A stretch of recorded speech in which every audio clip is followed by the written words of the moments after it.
Bayangkan, suatu pagi kamu bangun, membuka pintu rumah, dan menyadari kota. Tempat kamu tumbuh perlahan menghilang. Bukan karena perang, bukan karena gempa besar, tapi karena air laut yang naik sedikit demi sedikit. Setiap tahun, tanpa suara keras, tanpa ledakan, tanpa peringatan dramatis.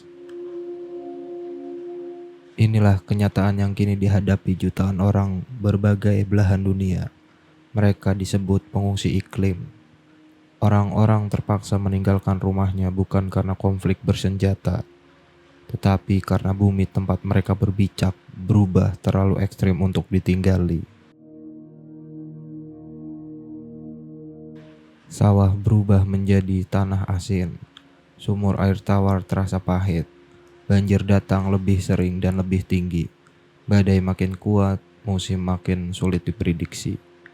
Hidup yang dulu sederhana dan stabil perlahan berubah menjadi perjuangan harian untuk bertahan.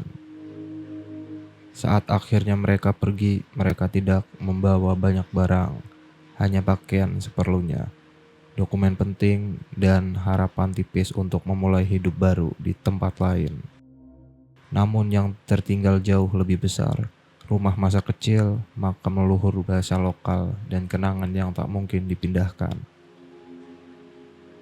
Dunia sering melihat perubahan iklim sebagai angka grafik dan laporan ilmiah.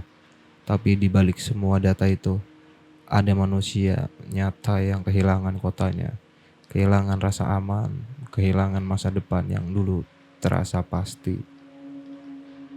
Sebelum lanjut videonya, jika informasi ini menambah pengetahuan dan bermanfaat bagi kalian, jangan lupa bantu like dan subscribe untuk mendukung serta membantu mengembangkan channel ini agar terus bisa berbagi konten yang bermanfaat. Mereka bukan pindah karena pilihan, tetapi karena bertahan berarti perlahan mati. Anak-anak berhenti sekolah saat keluarga harus mengungsi berulang kali. Orang tua kehilangan pekerjaan karena lahan dan laut tak lagi memberi hasil. Setiap keputusan terasa pahit.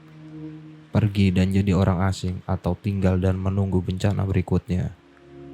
Bencana berikutnya datang lebih cepat dari sebelumnya.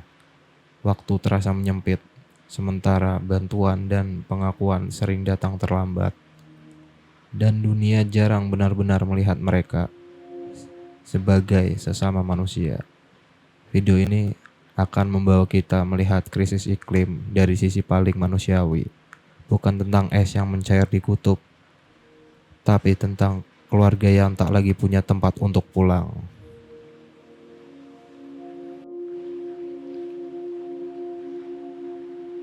Sekarang kita masuk lebih dalam ke akar masalah pengungsi iklim. Fenomena ini bukan terjadi tiba-tiba dan bukan pula sekedar satu bencana besar yang datang lalu selesai. Ini adalah hasil dari perubahan lingkungan yang berlangsung perlahan, konsisten, dan semakin ekstrim dari tahun ke tahun. Pemanasan global membuat suhu bumi meningkat dan dampaknya merambat kemana-mana. Es kutub mencair, air laut memuai, dan permukaan laut perlahan naik. Bagi negara, kepulauan, dan wilayah pesisir rendah, kenaikan ini bukan sekedar angka dalam laporan ilmiah, tetapi ancaman langsung yang masuk ke halaman rumah mereka. Di banyak tempat, banjir rob yang dulu datang setahun sekali kini muncul berkali-kali. Air asin yang menyusup ke tanah dan merusak sawah serta sumber air yang bersih. Nelayan kesulitan melaut karena cuaca makin tak menentu. Petani gagal panen karena musim hujan dan kemarau tidak lagi bisa diprediksi seperti dulu. Ketika sumber penghidupan runtuh, keputusan untuk pindah bukan lagi soal mencari kehidupan lebih baik, tetapi soal bertahan hidup. Keluarga menjual apapun yang tersisa, meminjam uang lalu berangkat ke kota besar dengan harapan ada pekerjaan. Namun kota tujuan sering sudah padat, mahal, dan tidak siap menerima gelombang pendatang baru. Disinilah masalah kemanusiaan mulai terlihat jelas. Orang-orang ini datang tanpa status hukum yang kuat.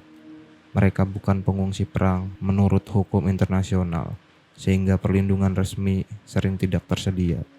Akibatnya, mereka mudah tergusur, bekerja di sektor informal dengan upah rendah, dan hidup di permukiman yang juga rentan terhadap banjir atau longsor. Anak-anak menjadi kelompok yang paling terdampak. Pendidikan mereka terputus karena harus sering berpindah. Kesehatan memburuk akibat sanitasi buruk dan air bersih yang terbatas.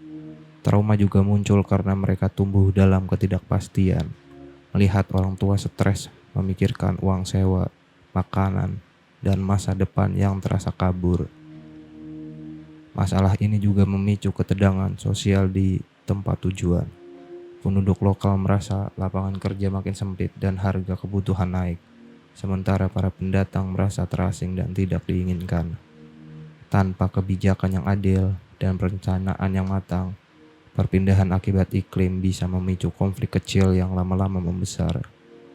Yang membuat situasi ini semakin rumit adalah kenyataan bahwa sebagian besar pengungsi iklim berasal dari wilayah yang justru paling sedikit menyumbang emisi gas rumah kaca. Negara-negara berkembang, pulau kecil, dan komunitas pesisir miskin menanggung dampak paling berat, sementara negara industri besar menikmati hasil pembangunan selama puluhan tahun. Inilah yang sering disebut sebagai ketidakadilan iklim. Mereka yang paling sedikit berkontribusi pada krisis justru menjadi yang pertama kehilangan rumah, sementara upaya adaptasi seperti tanggul laut, sistem drainase modern, atau relokasi terencana membutuhkan biaya besar yang sulit dijangkau oleh komunitas miskin. Selain kenaikan permukaan laut, ada juga wilayah yang ditinggalkan karena kekeringan panjang, tanah retak, hasil panen turun drastis, dan ternak mati kehausan. Air menjadi barang mahal, bahkan harus dibeli dengan harga tinggi. Saat hidup hanya berputar di sekitar mencari air dan makanan, pindah menjadi satu-satunya pilihan realistis. Semua faktor ini menunjukkan bahwa pengungsi iklim bukan fenomena sementara. Ini adalah pola perpindahan manusia yang akan terus meningkat seiring krisis iklim memburuk. Kota-kota besar, negara tetangga, bahkan benua lainnya akan menghadapi tekanan migrasi yang semakin kompleks di masa depan. Tanpa pengakuan hukum yang jelas, jutaan orang ini berada dalam kekosongan perlindungan. Mereka tidak sepenuhnya masuk kategori pengungsi, tetapi juga tidak bisa kembali dengan aman. Dunia internasional masih berdebat tentang definisi, sementara di lapangan keluarga-keluarga sudah bergerak mencari tempat sekedar bisa memberi rasa aman dari bencana berikutnya.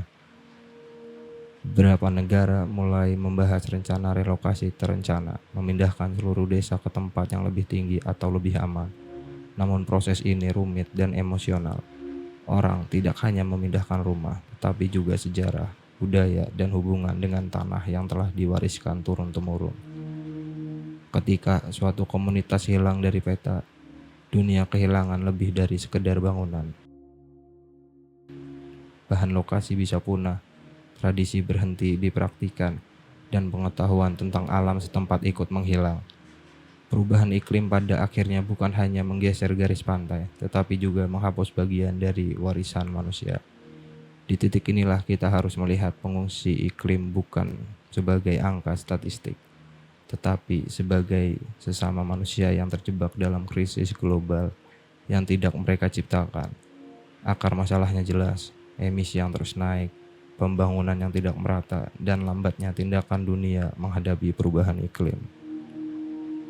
Selama penyebab dasarnya tidak ditangani, arus manusia yang kehilangan kotanya akan terus bertambah, pelan tapi pasti, membentuk babak baru krisis kemanusiaan yang berawal dari perubahan iklim.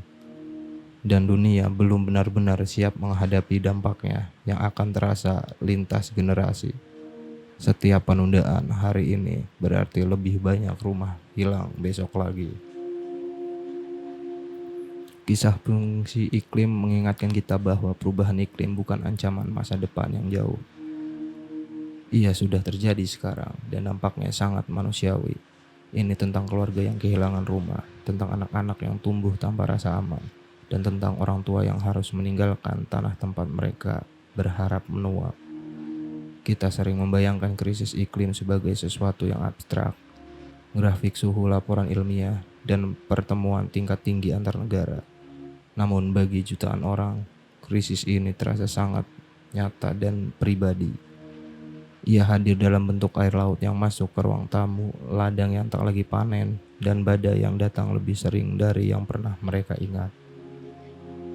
Pengungsi iklim juga menunjukkan suatu kenyataan pahit. Tidak semua orang memiliki kemampuan yang sama untuk bertahan dari perubahan. Mereka yang hidup dengan sumber daya terbatas justru berada di garis depan dampak terburuk. Ketika tempat tinggal hilang, mereka tidak hanya kehilangan atap. Mereka tidak hanya kehilangan atap, tetapi juga jaringan sosial, budaya, dan identitas yang selama ini menjadi penopang hidup. Pertanyaannya sekarang bukan lagi apakah perpindahan akibat iklim akan terjadi, tetapi seberapa siap kita menghadapinya. Apakah dunia akan terus menutup mata atau mulai membangun sistem yang lebih adil, lebih manusiawi, dan lebih siap melindungi mereka yang terpaksa pergi.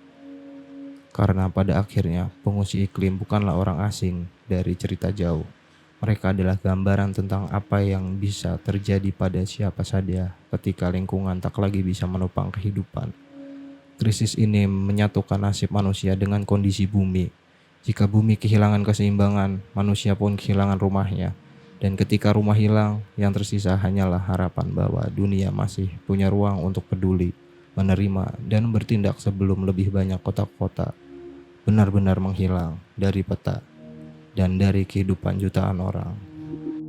Jika informasi ini menambah pengetahuan dan bermanfaat bagi kalian, jangan lupa bantu like dan subscribe untuk mendukung serta membantu mengembangkan channel ini agar terus bisa berbagi konten yang bermanfaat.